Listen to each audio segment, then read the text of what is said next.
Hello साथियों, जय हिंद। स्वागत है आप सभी का एक बार फिर से आपके अपने यूट्यूब चैनल रानी लक्ष्मीबाई क्लासेस में। साथियों, अगर आप लोग चैनल पर नए हों तो प्लीज़ चैनल को सब्सक्राइब करें, बेल आइकन प्रेस करें ताकि क्लास का नोटिफिकेशन आपको सबसे पहले मिले।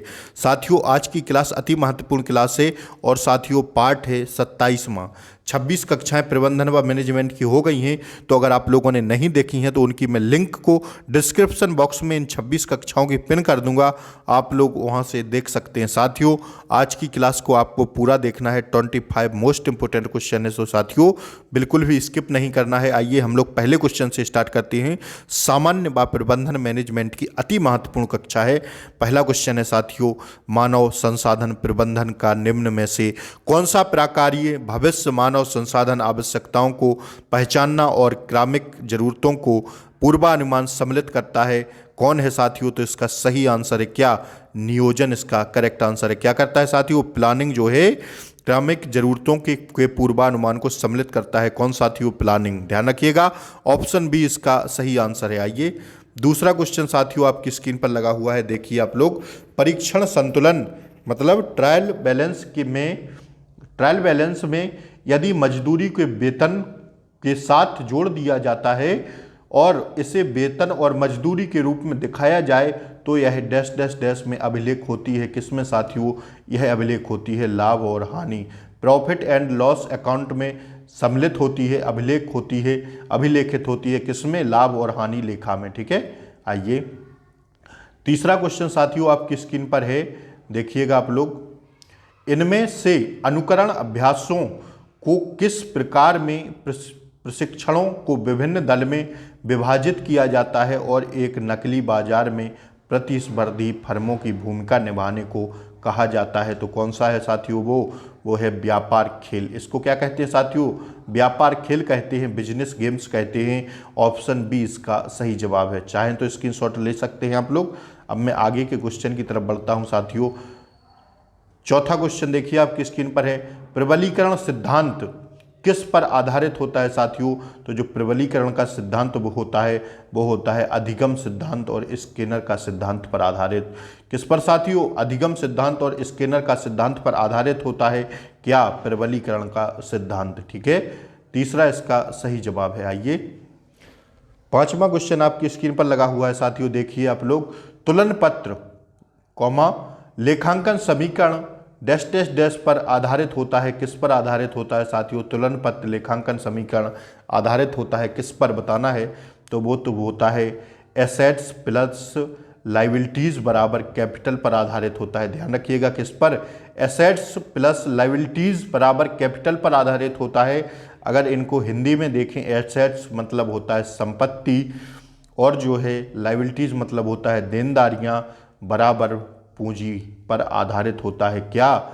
एसेट्स प्लस लाइबिलिटीज बराबर कैपिटल मतलब पूंजी, संपत्ति प्लस देनदारियां बराबर पूंजी पर आधारित होता है तुलन पत्र लेखांकन समीकरण।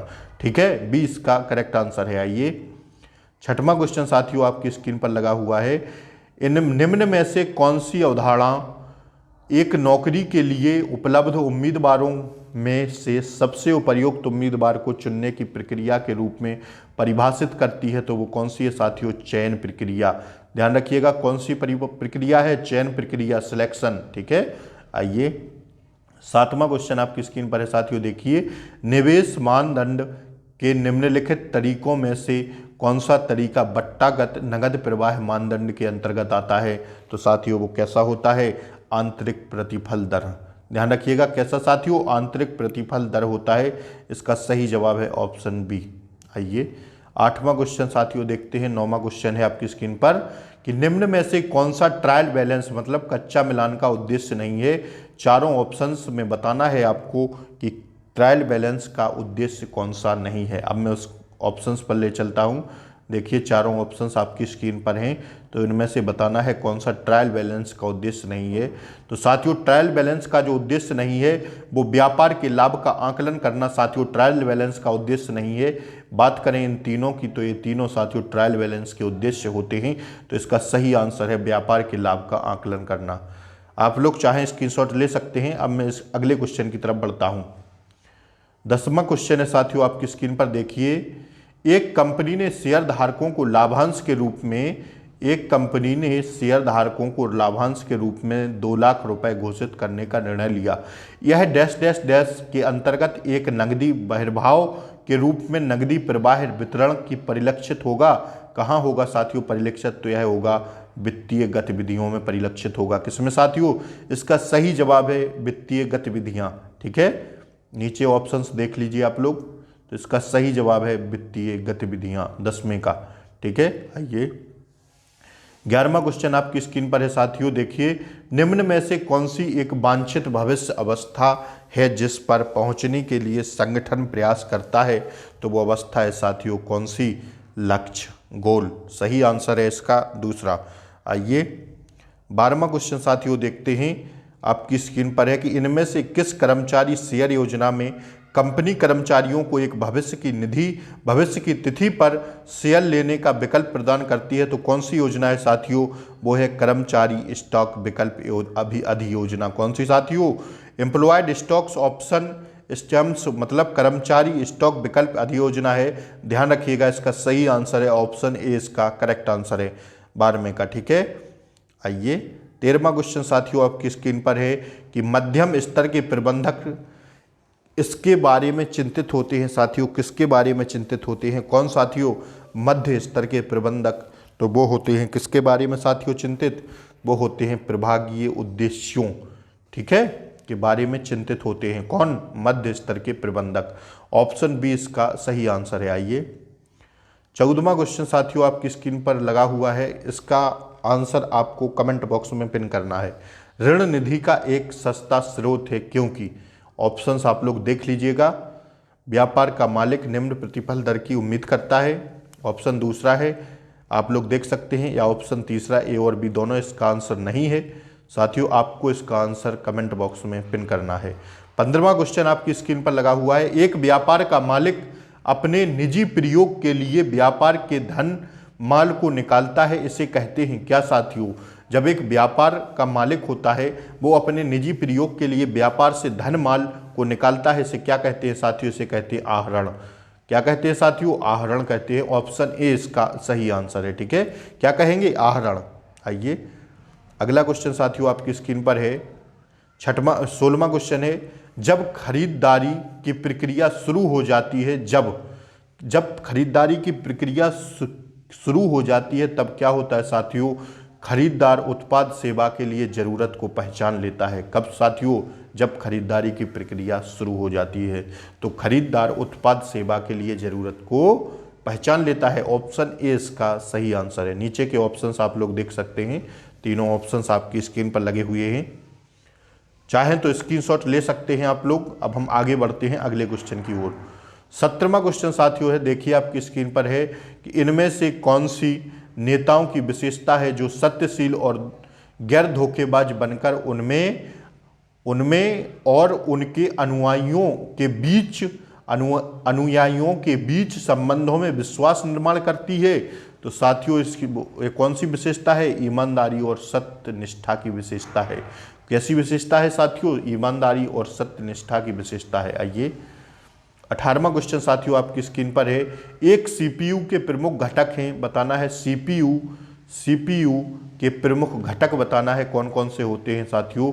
तो सीपीयू के प्रमुख घटक होते हैं क्या? नियंत्रण इकाई, रजिस्टर सेट और अर्थमेटिक लॉजिकल यूनिट। सीपीयू के साथियों घटक हैं ये क्या? नियंत्रण इकाई, रजिस्टर सेट और अर्थमेटिक लॉजिकल यूनिट। आइए अगला क्वेश्चन है साथियों 19वां, एक ग्राहक से अशोध ऋण मतलब बैड डेब्ट वसूला गया, यह होगा कैसा साथियों? तो यह होगा पीएल लेखा में क्रेडिट किया गया। ध्यान रखिएगा पीएल लेखा में क्रेडिट किया गया इसका सही आंसर है। ठीक है, आइए अब हम लोग 20वां क्वेश्चन देखते हैं साथियों आपकी स्क्रीन पर है, बताना है कि निम्न में से कौन सा कथन सत्य नहीं है? तो साथियों बॉन्ड एक अंकित मूल्य होता है, सत्य कथन है। बॉन्ड एक प्रीमियम है यदि इसका मूल्य अंकित मूल्य से कम हो, सत्य कथन है। तीसरा साथियों यही असत्य है, बॉन्ड एक छूट है यदि इसका मूल्य अंकित मूल्य से कम हो, यह कथन गलत है साथियों, तो यही क्वेश्चन का राइट आंसर है। चौथा है साथियों, यह बॉन्ड पर छूट या प्रीमियम उसकी निर्धारित कीमत पर अंकित मूल्य के बीच का अंतर होता है, ये भी सत्य कथन है तो पूछ रहा था क्वेश्चन में असत्य कथन कौन सा है साथियों, पूछ रहा था कि देखिए क्वेश्चन सत्य नहीं है तो साथियों तीसरा वाला सत्य नहीं है, यही इसका राइट आंसर है। 21वां क्वेश्चन साथियों देखते हैं, डैश डैश डैश की समयावधि के अंदर होने वाले लेन देन के लिए वित्तीय खाते तैयार किए जाते हैं साथियों। डैश डैश डैश मतलब 12 मंथ की समयावधि के अंदर होने वाले लेन देन के वित्तीय खाते तैयार किए जाते हैं। कितनी साथियों, 12 मंथ्स की समयावधि के अंदर होने वाले लेन देन के लिए वित्तीय खाते तैयार किए जाते हैं, तो इसका राइट आंसर ऑप्शन सी है। 22वां क्वेश्चन साथियों आपकी स्क्रीन पर लगा हुआ है, कौन सा दृष्टिकोण अनुबंध करता है कि जिस रूप में और कब सामग्री की आवश्यकता हो बस जब वैसे ही आ जानी चाहिए, तो इसका सही आंसर है JIT, सही समय पर प्रणाली।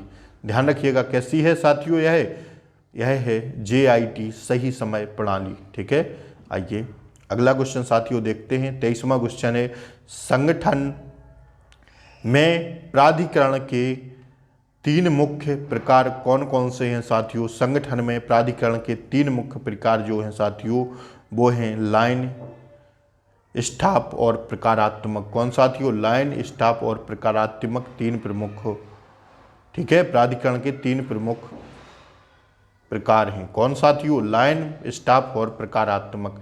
24वां क्वेश्चन आपकी स्क्रीन पर है, देखिए, व्यवसाय की कुल चालू संपत्ति में निवेश पूंजी डैश डैश डैश के रूप में जानी जाती है, तो यह जानी जाती है सकल कार्यशील पूंजी के रूप में। किसमें साथियों, सकल कार्यशील पूंजी के रूप में जानी जाती है व्यवसाय की कुल चालू संपत्ति में निवेश पूंजी किसके रूप में जानी जाती है, सकल कार्यशील पूंजी के रूप में। ठीक है, लास्ट क्वेश्चन है साथियों, आप लोग देखिए कि किस दृष्टिकोण का ये तर्क था कि व्यवसाय प्रतिष्ठान का बाजार मूल्य पूंजी संरचना को बिल्कुल भी प्रभावित नहीं करता है, तो किसका था साथियों, निवल प्रचालन आय दृष्टिकोण का। ठीक है साथियों, आज के लिए इतना ही, मिलते हैं अब हम लोग कल शाम के टाइम हिंदी की क्लास के साथ। तो अगर आप लोग चैनल पर नए हो तो चैनल को सब्सक्राइब कर लें। साथियों मैनेजमेंट के क्वेश्चन हैं, थोड़े टफ हैं, तो आप लोग ध्यान से समझने का प्रयास करिए। ठीक है, आइए, और आप लोग हमसे पहले देख लीजिएगा आंसर कौन सा सही होता है, ताकि आपको एग्जाम में कोई दिक्कत ना हो, थोड़ा टफ सब्जेक्ट है। ठीक है, तो मिलते हैं अब हम लोग अगली वीडियो में, तब तक के लिए जय हिंद। नए हो चैनल पर तो प्लीज़ दोस्तों चैनल को सब्सक्राइब करें, बेल आइकन प्रेस करें। ठीक है, और अपने दोस्तों के पास शेयर करें वीडियो को, और वीडियो को लाइक करें। जय हिंद, जय भारत।